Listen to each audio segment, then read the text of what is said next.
안녕하세요. 반갑습니다. 이번 학기 전공 심화 과정에 운영체제 서버 실습을 담당한 컴퓨터공학부 김대원 교수입니다. 우선 입학을 진심으로 축하드리고요. 요즘 코로나 바이러스로 인해 직접 강의를 진행하지 못하고 이렇게 온라인 강의를 하게 돼서 매우 미안하게 생각하고 있습니다. 앞으로 정상화돼서 빠른 시일 내에 학교에서 얼굴을 보면서 수업을 할 수 있도록 하는 것을 기대해 보면서 오늘 첫 강의를 시작하도록 하겠습니다. 오늘 첫 번째 강의 내용은 운영체제 서버 실습이라는 과목이지만은 이론상으로선 운영체제에 대한 내용, 다양한 운영체제 기능에 대해서 우선 온라인상으로 설명을 해드린 다음에 실질적인 우리가 만남을 통해서 수업이 이루어질 때 그때 실습을 통해 수업을 진행할 수 있도록 하겠습니다. 자, 첫 번째 챕터는요. 운영체제의 개요에 대해서 수업을 할 수 있도록 하겠습니다. 자, 첫 번째 시간으로 운영체제의 소개를 수업할 것인데요. 두 번째 시간에는 운영체제의 역사, 세 번째 시간에는 운영체제의 구조하고 그러니까 운영체제의 종류에 대한 내용을 좀 더 자세히 심도 있게 다룰 예정이니까 잘 들어주시기 바랍니다. 자, 이번 첫 교시의 학습 목표는요, 운영체제의 필요성과 정의, 역할, 목표에 대해서 이해할 수 있는 시간을 가질 수 있도록 하겠습니다.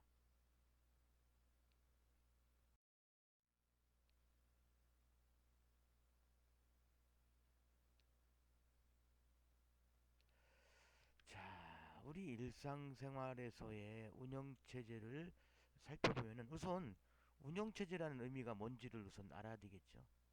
자, 운영체제는 우리가 뭐라고 얘기할 수 있죠? 자, 사용자와 컴퓨터 간의 원활한 의사소통이 이루어질 수 있도록 지원해는 모든 프로그램을 얘기할 수 있습니다. 그럼 그 종류가 뭐가 있을까요? 우리가 가장 대표적인 게 바로 윈도우죠. 자, 일단 이런 상식을 알아둔 상태에서 한번 설명을 해드릴 수 있도록 하겠습니다. 자, 일반 컴퓨터, 데스크탑, 그 다음에 노트북, 그 다음에 스마트폰, 이런 기기들에 대한 전원을 켜게 되면은 우리가 스타팅 윈도우, 어떤 부팅되는 어떤 소프트웨어가 존재하는데 바로 그 프로그램에 대한 내용들을 얘기할 때 바로 운영체제라고 얘기할 수 있는 것입니다. 운영체제라고. 그래서 여기 보면 전원을 켜면 가장 먼저 나타나게 되는 만나게 되는 소프트웨어라고 우리가 정의를 내리고 있어요. 그리고 이제 운영체제 종류는 크게 이제 PC 운영체제용, 모바일 운영체제용이 두 개가 있는데 PC용에는 뭐가 있습니까? 우리가 가장 많이 쓰고 있는 윈도우, 그다음 맥킨토시의 맥 OS, 그다음에 유닉스, 리눅스 이런 대표적인 종류를 들 수가 있고요. 모바일 운영체제는 크게 아이폰에 대한 OS, 우리가 그 아이폰을 제한 나머지 OS에 대한 종류가 이렇게 안드로이드라고 해서 설명하고 있습니다. 그래서 그 로고상으로 보면은 윈도우, 이게 맥킨토시, 그 다음에 리눅스, 그 다음에 애플사에서 나온 iOS, 그 다음에 우리가 삼성이나 LG, 우리가 가장 많이 접할 수 있는 이런 안드로이드 그 로고가 이렇게 표시되고 있으니까 딱 화면을 켰을 때 어떤 로고가 나오는 게 따라서 어떤 OS인지를 바로 우리. 자, 그 다음에 이제 인베디드 운영체제라는 게 있습니다. 우리가 인베디드 운영체제는 주로 어떨 때 쓰이는 거냐면은 우리가 이제 그 어떤 기계 장치들에 대한 인공지능을 탑재한 어떤 세탁기, 냉장고, TV 이런 것들, 시계 여기 나올 듯이 이런 것들에 대한 어떤 OS를 갖다 담당하는 것으로서 우리가 좀 CPU의 성능은 아주 낮으면서 메모리도 작고 그 내장 시스템에 적합하도록 만들어진 운영체제가 바로 인베디드 운영체제라고 얘기할 수 있습니다. 그래서 인베디드 운영체제가 있는 기계는 계속 기능을 향상시킬 수 있는 그런 특징을 가지고 있다라는 걸 알아두면 되겠어요. 그래서 소프트웨어만 추가해서 사용하게 되면 바로 뭐가 될 수 있는 거죠? 기능이 업돼서 기계에 대한 기능이 업돼서 업그레이드 돼서 우리가 좀 더 쉽게 사용자가 이용할 수 있도록 해준다, 그런 내용이 되겠죠. 우리 핵심적으로 인베디드 운영체제에서의 가장 대표적으로 많이 좀 다양하게 쓰일 수 있는 게 바로 이제 스마트 자동차라고 우리가 얘기할 수 있겠죠. 지금 여기 예제로는요, 시계가 나와 있네요. 시계를 운용하기 위한 운영체제, 바로 인베디드 운영체제가 될 수 있겠고요. 그 다음에 스마트 TV, 일반 TV는 화면 보여주고 그러지만은 이런 스마트 TV는 인터넷 기능까지 다양한 기능을 탑재하고 있죠. 그게 바로 인베디드 운영체제가 바탕이 돼서 프로그램이 만들어져 있기 때문에 이런 스마트 TV를 쉽게 볼 수 있다라는 걸 알아두시면 되겠습니다. 그래서 여기 보면 스마트 시계와 스마트 TV에 대한 우리가 대표적인 예를 가지고서 인베디드 운영체제를 설명하고 있습니다. 그걸 잘 기억해 주시기 바랍니다. 자, 이번에는 운영체제가 왜 필요한지라는 내용이 나와요. 그래서 질문과 답을 통해서 우리가 운영체제의 그 필요성을 설명해 보도록 하겠습니다. 자, 컴퓨터는 운영체제가 없어도 작동하는가? 답을 보세요. 물론 운영체제가 없어도 작동은 돼요. 그렇지만은 사용자의 입장에서 그 기계를 사용할 때 엄청난 불편함을 초래할 수 있겠죠. 그렇기 때문에 운영체제가 꼭 필요하다라는 걸 알아두면 되겠습니다. 자, 두 번째 질문이 나오네요. 자, 운영체제가 있는 기계와 없는 기계의 차이점이 있는가? 당연히 있겠죠. 답을 보세요. 자, 운영체제가 있는 기계는 다양한 응용 프로그램을 설치하여 사용할 수 있는 반면에 없는 기계는 어떻게 써요? 사용자가 일일이 만들어야 되겠죠. 또 있을 때 어때요? 성능 향상을 위한 새로운 기능을 빠르게 추가하고 우리가 탑재하여 좀 더 사용자 입장에서 편리하게 사용할 수 있도록 우리가 어떤 기능을 정해 줄 수 있겠죠. 그걸 좀 알아두시면 되겠습니다. 자, 이번에는 운영체제의 성능을 향상하는 데는 성능을 향상하는 데만 필요한가라고 설명되고 있어요. 아니겠죠, 당연히. 자, 운영체제는 컴퓨터의 성능을 향상시킬 뿐만 아니라 자원을 관리하고 사용자에게 편리한 인터페이스 환경을 제공해주는 어떤 특징을 가지고 있습니다. 그래서 성능만 향상시키는 것뿐이 아니라 여러 가지 사용자의 입장에서 그 성능뿐만 아니라 다양한 방법을 우리가 향상시키는데 필요한 것이다라는 걸 알아두면 되겠어요. 자, 운영체제는 자원을 어떻게 관리하는가? 나오죠. 자, 운영체제는 사용자가 직접 자원을 접근하는 것을 막음으로써 컴퓨터 자원을 미연에 보호하는 그런 기능을 담당해준다라는 걸 알아두시기 바랍니다. 자, 다섯 번째. 자, 사용자는 숨어있는 자원을 어떻게 이용할 수 있을까? 자, 숨어있을 때는 우리가 일일이 찾는 게 아니라 그 운영체제가 우리가 쉽게 찾는 방법을 우리가 알려줄 수 있겠죠. 그래서 운영체제가 제공하는 사용자 인터페이스와 하드웨어 인터페이스를 통해 우리가 원하는 자원에 접근하거나 로드하거나 읽고 쓰고를 할 수 있다라는 걸 알아두시면 되겠어요. 그 대신에 원본 수상이 이루어지지 않음으로써 그 다음에 재사용을 할 때도 우리가 다양한 방법을 통해서 사용할 수 있다라는 걸 우리가 설명할 수 있겠습니다. 자, 여기 지금 레스토랑에 대한 예로다가 하나 예가 나왔네요. 그래서 손님은 바로 우리가 뭐라고 얘기할 수 있죠?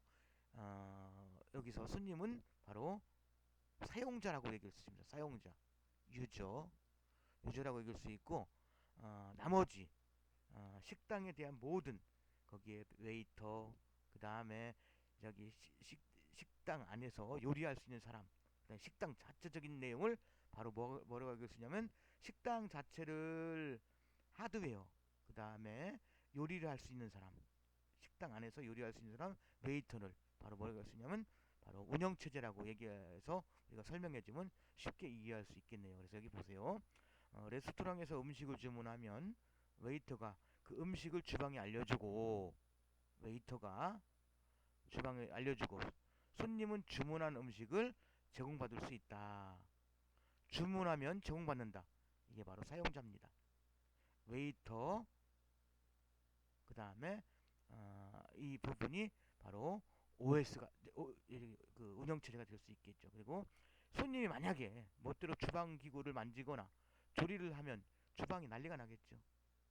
그리고 또는 손님이 주방에 들어가서 직접 요리를 하거나 주방 기구를 만지지 않는 것처럼 운영체제가 컴퓨터 자원을 직접 관리하고 그 결과만을 사용자에게 알려줌으로써 자원을, 그러니까 여기서 말하는 식당을 보호할 수 있는 기능을 가지고 있다라는 게 바로 운영체제가 하는 아주 다양한 아주 획기적인 기능이라고 보면 되겠습니다. 여기 손님 보세요. 손님은 주문만 하면 바로 음식을 제공받을 수 있다. 이런 특징을 가지고 있습니다. 바로 이런 그 기능을 제공해준 식당에서의 어떤 편리한 그 손님에게 음식을 제공해주기 위한 편리한 기능을 제공해는 그런 다양한 어떤 그 모색 활동이 바로 운영체제라 생각하시면 되겠습니다. 이해 가셨나요? 자, 운영체제 정의가 나오네요. 이제 아까는 식당의 한 예를 들어서 나온 내용이고요. 지금 현재 내용은 바로 실제적인 우리가 운영체제란 이제 뜻이 나오는 거죠. 자, 응용 프로그램이 뭐죠? 우리가 어떤 특정한 목적을 가지고 만들어진 프로그램에 대한 집합체예요. 거기에 뭐가 있죠? 우리가 가장 많이 사용하고 있는 MS 오피스, 한글, 뭐 포토샵, 일러스트, 그 다음에 다양한 게임들, 이런 것들을 응용 프로그램이라고 얘기할 수 있겠죠. 이런 프로그램이나 사용자에게 자원을 사용할 수 있도록 하는 인터페이스를 제공하고 서로 연결시켜준다 이거죠. 사용자와 응용 프로그램을 서로 연결시켜주고 그 결과를 돌려주는 시스템 소프트웨어다라고 되어 있어요.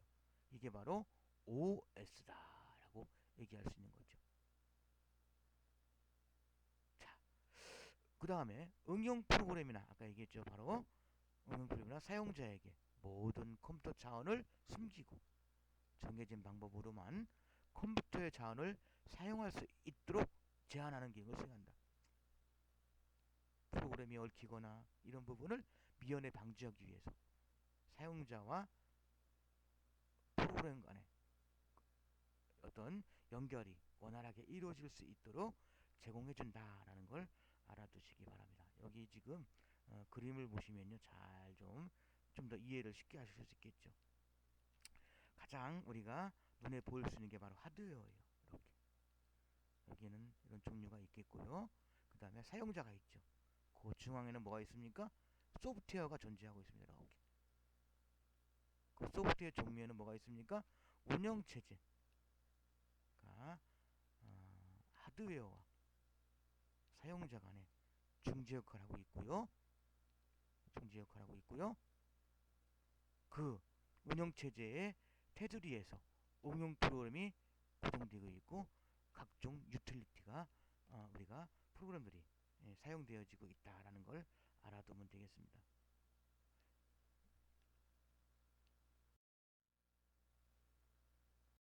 자, 그럼 네 번째로는요. 운영체제의 그 역할이 나오는데요. 운영체제 역할이 나오는데 잠깐 보실 수 있도록 합시다. 자원 관리가 이루어지게 되어 있어요. 운영체제는. 그래서 컴퓨터 시스템의 자원을 응용 프로그램에 나누어줘 사용자가 원활하게 작업할 수 있도록 환경을 제공한다. 그다음에 자원을 요청한 프로그램이 여러 개 있다고 한다면 그 적당한 순서로 자원을 분배하고 적절한 시점에 자원을 회수하여 다른 응용 프로그램을 나눠줄 수 있도록 환경을 제공한다. 그런 내용이에요. 그래서 우리가 윈도우 환경에서 가장 먼저 가장 눈여겨볼 것은 멀티 프로그래밍이라는 게 있습니다.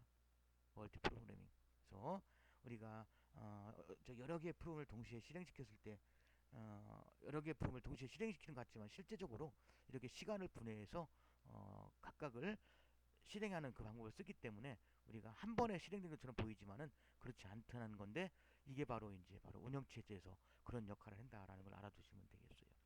그 다음에 두 번째, 자원 보호가 있죠. 비정상적인 작업으로부터 컴퓨터 자원을 보호해주는 이런 기능이 있다라는 걸 알아두면 되겠습니다. 그 다음에 하드웨어 인터페이스 제공, 가장 중요한 내용이죠. 사용자가 복잡한 과정 없이 다양한 장치를 사용할 수 있도록 하는 하드웨어 인터페이스를 제공한다. 옛날에는 프로그램을 설치해서 항상 쓰게끔 되어 있지만 지금은 거의 새로운 장치들을 인식하고 거기에 맞는 장치들을 찾아서 프로그램을 간단하게 설치함으로써 우리가 쓸 수 있게끔 제공해주는 아주 기능이 상당히 다양하게 있다는 걸 알아두시면 되겠어요. 자, 그 다음에 CPU, 메모리, 키보드, 마우스와 같은 다양한 하드웨어를 일관된 방법으로 사용할 수 있도록 지원한다. 아주 요즘에 편리하게끔 되어 있죠. 그거 좀 알아두시면 되겠고요. 사용자 인터페이스 제공. 자, 사용자가 운영체제를 편리하게 사용할 수 있도록 지원한다. GUI 개념은 뭐죠? 그래픽 유저 인터페이스 방식이라 해서 우리가 일일이 타이핑을 치지 않고 마우스를 통해서 원하는 아이콘을 클릭함으로써 프로그램을 실행하거나 우리가 어떤 작업을 수행할 때 편리하게 해주는 게 바로 이 사용자 인터페이스 기능이라고 생각해 주시면 되겠습니다. 그래서 윈도우 환경에서 우리가 가장 많이 사용되는 바로 사용자 인터페이스 기능이 바로 GUI 기능입니다. 목표, 운영체제 목표가 나오는데요. 잠깐 보도록 합시다. 운영체제 목표가 나왔어요. 목표는 운영체제 역할은 아까 얘기했죠. 자원관리, 자원보호, 하드웨어 인터페이스 제공이고 사용자 인터페이스 제공, 이런 기능이 주로 하는 게 바로 운영체제 역할이었다. 그 목표는 어떻게 됐어요? 자원관리 효율성을 우리가 주게끔 되어 있고, 안정성, 자원의 안정성, 그 다음에 하드웨어의 확장성, 그 다음에 여러 가지 프로그램에 대한 편리성을 제공해주는 그런 목표를 가지고 운영체제를 우리가 운영하고 있다라는 걸 알아두면 되겠어요. 그래서 자원관리, 자원보호 이런 종류에 따라서 이런 효율성, 안정성, 확장성, 편리성까지 다양한 어떤 목표를 가지고 있다라는 걸. 자, 여기 이제 한번 설명해 드릴게요. 자, 효율성이라는 의미는 뭐죠? 자원을 효율적으로 관리하는 것이다. 자, 그다음에 같은 자원을 사용하여 더 많은 작업량을 처리하거나 같은 작업량을 처리하는데 보다 적은 자원을 사용할 수 있도록 해주는 것이다. 이게 바로 효율성이에요. 중복성도 없앨 수 있고요. 그다음 안정성, 작업을 안정적으로 처리하는 것. 그래서 사용자와 응용 프로그램 간의 안전 문제와 하드적인 보안 문제를 처리해주는 기능이 바로 안전성이다. 그래서 시스템 문제가 발생했을 때 이전 상태로 복구하는 그런 포용 기능까지도 수행해 주겠다는 걸 알아두시기 바랍니다. 확장성. 자, 다양한 시스템의 자원, 하드웨어적인 부분이죠. 추가하거나 제거하는 기능이 편리하다. 자, 그다음 편리성. 사용자가 편리하게 작업할 수 있는 환경을 제공한다. 프로그램에 대한 실행에 대한 어떤 처리 과정에 대한 내용이 될 수 있겠죠. 이런 네 가지에 대한 운영체제의 목표를 우리가 가지고 계속 발전의 거듭이 되고 있다라는 걸 알아두시기 바랍니다.